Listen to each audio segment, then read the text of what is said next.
Hello everyone, welcome back to Daily Bites. Daily Bites में आप सभी का फिर से स्वागत है। इस वीडियो में हम देखने वाले हैं लिसनिंग और स्पीकिंग का क्या रोल होता है लैंग्वेज में।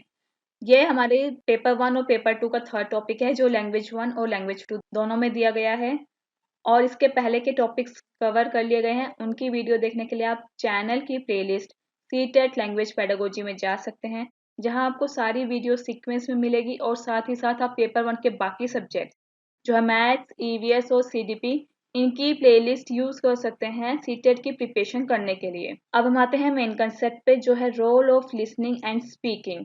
लैंग्वेज में सुनना और बोलना, इसका क्या रोल होता है, क्या भूमिका होती है, उसके बारे में हम इस लेक्चर में देखेंगे। सबसे पहले है लिसनिंग। लिसनिंग जो है सबसे पहला स्टेप माना जाता है किसी भी लैंग्वेज को एक्वायर करने के लिए और उसको कम्युनिकेट करने के लिए। जब बच्चा कोई भाषा सीखता है, वो लैंग्वेज एक्वायर करता है और उसके बाद वो उसका इस्तेमाल करता है कम्युनिकेशन में, यानी वार्तालाप में। सबसे पहले बच्चा उसके फैमिली यानी परिवार द्वारा यूज किए गए वर्ड्स को वो सुनता है, फिर उनको इमिटेट करके उन वर्ड्स को वो यूज करता है, बोलता है। तो सबसे पहले लिसनिंग होती है। जो कोई भी लैंग्वेज सीखी जाती है उसको सीखने के लिए सबसे पहले लिसन यानी सुना जाता है, फिर उसका हम यूज करते हैं बोलने में और बोलकर हम उसका यूज करते हैं कम्युनिकेशन में। तो ये होता है लिसनिंग। अब बात आती है स्पीकिंग क्या होता है। स्पीकिंग यानी कि बोलना, उसका इस्तेमाल करते हैं हम कम्युनिकेशन में, यानी पहले हम किसी लैंग्वेज को सुनते हैं, उसका इमिटेशन करते हैं, उसकी नकल करते हैं, फिर उसका इस्तेमाल करते हैं अपने थॉट्स को प्रोड्यूस करने के लिए या एक्सप्रेस करने के लिए। जब हम अपने थॉट्स को बोलकर यानी ओरल वे में एक्सप्रेस करते हैं, उसको कहते हैं स्पीकिंग। हम दो तरीके से अपने थॉट्स प्रेजेंट कर सकते हैं, एक्सप्रेस कर सकते हैं, एक बोलकर और लिखकर। जब हम बोलकर करते हैं तो उसे कहते हैं स्पीकिंग। जब हम बात करते हैं, बोलते हैं, तो ये बहुत जरूरी होता है कि हम सही शब्दों का इस्तेमाल करें, साथ साथ हम उसका ग्रामेटिकल स्ट्रक्चर यानी कि जो व्याकरणिक संरचना होती है उसका इस्तेमाल करें अपने आइडियाज, फीलिंग्स, थॉट्स को प्रेजेंट करते वक्त, एक्सप्रेस करते वक्त।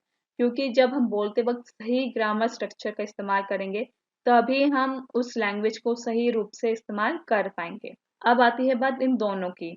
लैंग्वेज जो हम लिसन करते हैं, सुनते हैं, और लैंग्वेज जब हम बोलते हैं, उन दोनों में क्या बात होती है। अभी हमने इसके बारे में अलग अलग जाना था, लेकिन ये अलग अलग काम नहीं करती है। ये दोनों पैरेलल प्रोसेस है किसी भी डायलॉग में, वार्तालाप में, कम्युनिकेशन में। जब हम सुनते हैं और बोलते हैं तो ये दोनों एक साथ काम कर रही होती है। हम किसी व्यक्ति की बात सुनते हैं, फिर उसकी बात समझकर हम उसका जवाब देते हैं। तो ये दोनों चीजें, सुनना और बोलना, एक साथ काम कर रहा होता है। इसका जो इम्पोर्टेंट फीचर है, कैरेक्टरिस्टिक्स है, वो अंडरस्टैंड है, यानी समझना। अभी मैंने बताया कि हम डायलॉग करते वक्त लिसन और स्पीक दोनों करते हैं। जब तक हम बात सुनकर उसे समझेंगे नहीं, तब तक हम डायलॉग यानी वार्तालाप नहीं कर पाएंगे। इसलिए बहुत जरूरी है जो भाषा प्रयोग में लाई जा रही है उसको हम सुने, समझें और फिर उसका इस्तेमाल करते हुए बात को आगे बढ़ाएं। जब तक हम उसकी बात को समझेंगे नहीं, तब तक हम डायलॉग यानी जो भी बात हमें उसके आगे रखनी है, हम वो बात नहीं कह पाएंगे। इसलिए ये दोनों स्किल्स एक दूसरे पे डिपेंड करती है। जहाँ सोचना, क्योंकि जब हम बात सुनेंगे तो सोचेंगे, उसे अंडरस्टैंड करेंगे और तभी हम उसे प्रोड्यूस कर पाएंगे। तो ये इन दोनों स्किल्स में यानी लिसनिंग स्किल और स्पीकिंग स्किल में दो प्रोसेसेस आते हैं। सबसे पहले थिंकिंग यानी सोचना और उसको अंडरस्टैंड करना। जब हम बात को सुनेंगे, उसको सोचेंगे, समझेंगे, फिर ही हम उसको व्यक्त कर पाएंगे। इसलिए इन दोनों स्किल्स में जो दो इंपॉर्टेंट प्रोसेस आते हैं वो है थिंकिंग और अंडरस्टैंडिंग। अभी हमने बात करी लिसनिंग और स्पीकिंग की, लेकिन लैंग्वेज में सिर्फ लिसनिंग और स्पीकिंग नहीं होता है, इसमें साथ साथ रीडिंग और राइटिंग भी आती है। तो लैंग्वेज के 4 स्किल्स होते हैं, एक लिसनिंग, स्पीकिंग, रीडिंग और राइटिंग। इन चारों को जब हम एक साथ यूज करने लगते हैं तो वो लैंग्वेज कहलाती है। अब लैंग्वेज के क्या फंक्शंस होते हैं। लैंग्वेज का सबसे इंपॉर्टेंट फंक्शन होता है कम्युनिकेट करना या एक्सप्रेस करना। वैसे कोई भी हम लैंग्वेज सीखें तो सबसे इंपॉर्टेंट बात होती है उसका यूज करना वार्तालाप में, अपने विचार रखने में। अब हम अपने विचार किस तरीके से रखते हैं और अपने विचारों में हम क्या चीज रखते हैं, वो डिपेंड करता है कि हम लैंग्वेज का किस तरीके से इस्तेमाल कर रहे हैं। अगर हम कोई इंफॉर्मेशन दे रहे हैं या ऑर्डर दे रहे हैं, तो हम उस भाषा का इस्तेमाल अलग तरीके से कर रहे हैं। कर हम कम्युनिकेशन में ही रहे हैं, लेकिन उस बात को कम्युनिकेट करने का एक अलग जरिया है। वहां हम इंफॉर्मेशन दे रहे हैं या फिर ऑर्डर दे रहे हैं किसी को। वहीं हम इसका इस्तेमाल सोशल रिलेशन, इंटरपर्सनल रिलेशन या सोशल इंटरेक्शन बढ़ाने के लिए भी करते हैं।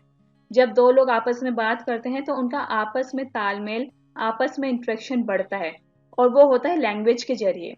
अब लैंग्वेज के जरिए चाहे वो बोल कर करे या लिख कर करे, वो डिपेंड करता है पर्सन पे कि वो किस तरीके से अपनी बात वो रख रहा है, वो किस तरीके से सोशल इंटरेक्शन में इंक्लूड हो रहा है। साथ ही साथ इसका एक फंक्शन और है, वो है एस्थेटिक सेंस एक्सप्रेस करना। यदि कोई व्यक्ति अपनी बात अच्छे शब्दों के साथ पिरोकर बोलना या लिखना शुरू करे या उसका इस्तेमाल करे, वहां बात आ जाती है सौंदर्यकरण की, यानी एस्थेटिक सेंस की।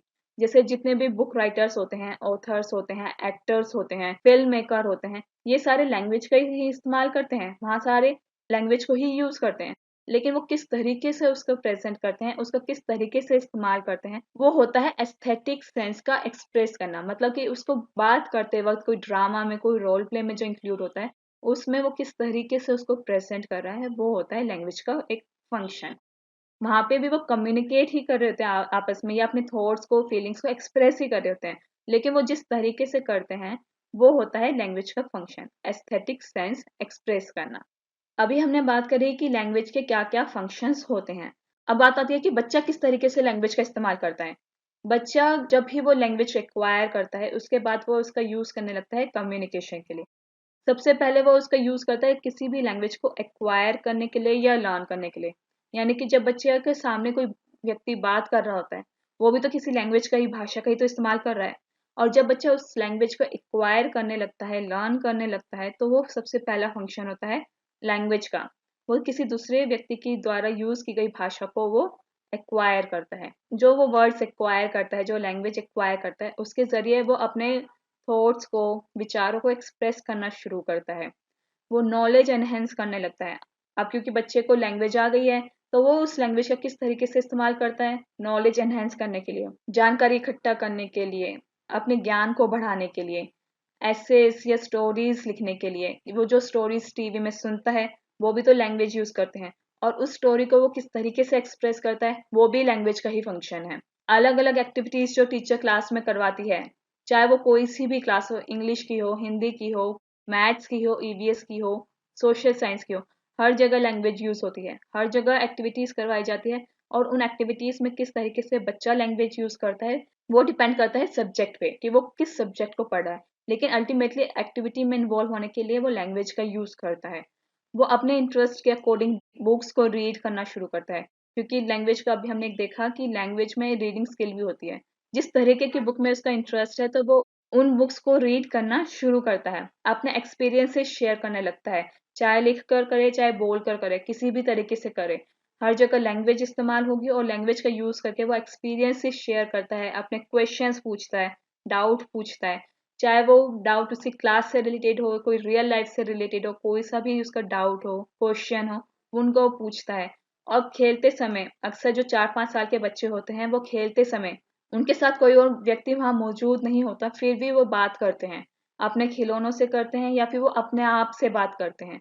लेकिन वो जब बात करने के लिए लैंग्वेज यूज करते हैं, तो वो उनकी प्राइवेट स्पीच या इनर स्पीच में आता है, क्योंकि वो अपने थॉट्स अपने मन में नहीं रख पा रहे, वो उनको बोलकर एक्सप्रेस कर रहे हैं। लेकिन उनकी बातों को कोई सुन नहीं रहा है।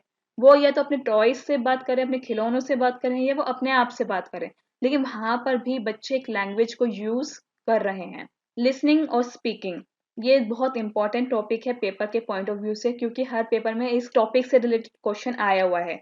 और बच्चा किस तरीके से भाषा का इस्तेमाल करता है, इस टॉपिक पे भी क्वेश्चन आया हुआ है।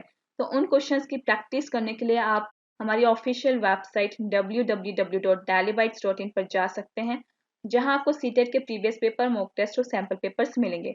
उनकी प्रैक्टिस करके आप अपनी परफॉर्मेंस बूस्ट कर सकते हैं, और साथ ही साथ आप ये देख सकते हैं कि लैंग्वेज 1 में और लैंग्वेज 2 में किस तरीके से इसके क्वेश्चंस आए हुए हैं। हिंदी और इंग्लिश दोनों में इसके क्वेश्चंस आए हैं, तो इसका मतलब ये टॉपिक बहुत इंपॉर्टेंट है, तो इसकी प्रैक्टिस आप जरूर करिएगा। इस वीडियो में अभी हम 1-2 क्वेश्चंस देखने वाले हैं जिस तरह के क्वेश्चंस पेपर में आए हुए हैं। तो सबसे पहला क्वेश्चन है, यहाँ 4 ऑप्शंस दिए गए हैं, हर ऑप्शन में 2 स्किल मेंशन की गई है। हमें ये बताना है कि कौन सी 2 स्किल साथ साथ काम करती है डायलॉग में। अभी हमने ये वाला पॉइंट डिस्कस किया था, लिसनिंग और स्पीकिंग, ये 2 ऐसी स्किल्स हैं जो डायलॉग में यानी बात करते वक्त साथ साथ काम करती है। एक व्यक्ति डायलॉग सुनता है, उसको अंडरस्टैंड करता है और उसको बोलता है। तो इस तरीके से डायलॉग में ये दोनों स्किल्स एक साथ काम करती है। अगला क्वेश्चन है, जब बच्चा पोएम्स या फिर राइम्स को सुनता है तो इनमें से वो सीखता है कि लैंग्वेज का बेसिक स्ट्रक्चर क्या है, क्योंकि ये जो 3 ऑप्शंस मेंशन किए गए हैं ये भी बेसिक स्ट्रक्चर में ही आते हैं लैंग्वेज के। तो वो ये तीनों चीजें सीखता है, तो इन तीनों चीजों को हम एक ऑप्शन में बांध सकते हैं, वो है बेसिक स्ट्रक्चर सीखना। तो अब तक के लिए इतना ही। बने रहिए हमारे साथ व्हाट्सएप, फेसबुक, इंस्टाग्राम, टेलीग्राम पे। इनके लिंक्स आपको डिस्क्रिप्शन बॉक्स में मिल जाएंगे। Thank you and have a nice day. Stay blessed, stay tuned. Subscribe करना ना भूलें, कमेंट करना ना भूलें।